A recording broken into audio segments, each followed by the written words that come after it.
شروع کرتا ہوں اللہ کے پاک نام سے جو بڑا مہربان نہایت رحم والا ہے۔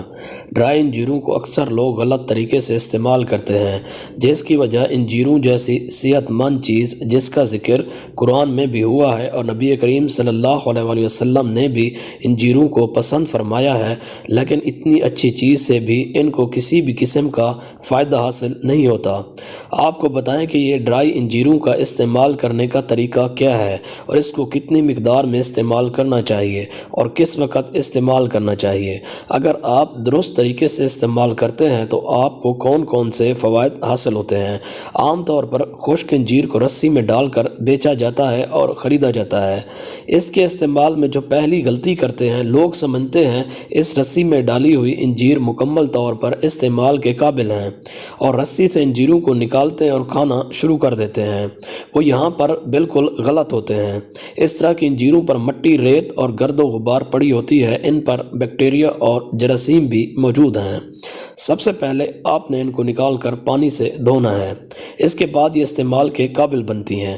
اگر آپ ان کو پانی میں بھگوئے بغیر استعمال کرتے ہیں، کیونکہ ان میں 80% پانی نکالا گیا ہے، یعنی اس میں 20% نمی موجود ہوتی ہے، اس طرح کھانے سے یہ کھا تو لیتے ہیں لیکن اس کے فوائد نہیں ہوتے، الٹا نقصان دیتے ہیں۔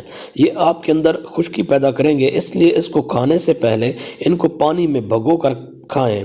آپ نے پہلے ایک گلاس پانی کو گرم کر لینا ہے، اس میں انجیروں کو بھگو دینا ہے اور رات بھر کے لیے چھوڑ دیں، پھر صبح اٹھ کر اس کا استعمال کر سکتے ہیں، کیونکہ اب اس میں نمی کی مقدار بڑھ جائے گی۔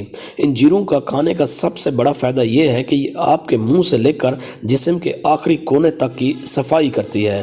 جب آپ انجیروں کو منہ میں چبا کر کھاتے ہیں تو یہ آپ کے منہ کے جراثیموں کو ختم کر دیتا ہے۔ ان میں چھوٹے دانے ہوتے ہیں جو رگڑ کر آپ کے دانتوں کی صفائی کرتی ہیں۔ جب آپ اس کو حلق میں ڈالتے ہیں تو آپ کے حلق کی صفائی کرتی ہیں۔ جب یہ آپ کے معدے میں جاتے ہیں تو جو معدے میں رکا ہوا کھانا ہوتا ہے اس کو ہضم کرنے میں مدد دیتا ہے۔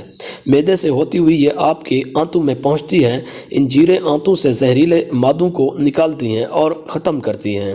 ایک بات یاد رکھیں کہ یہ آنتیں ہوتی ہیں جو آپ کے کھانے سے نیوٹریشنز کو یعنی وٹامن اور منرلز کو حاصل کرتی ہیں اور آپ کے جسم کا حصہ بنانے میں مدد کرتی ہیں۔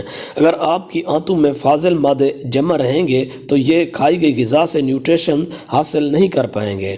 انجیروں میں وٹامن اے، بی کمپلیکس، سی، کے، zinc, potassium, iron, copper, magnesium اور مینگنیز بھرپور مقدار میں پائے جاتے ہیں۔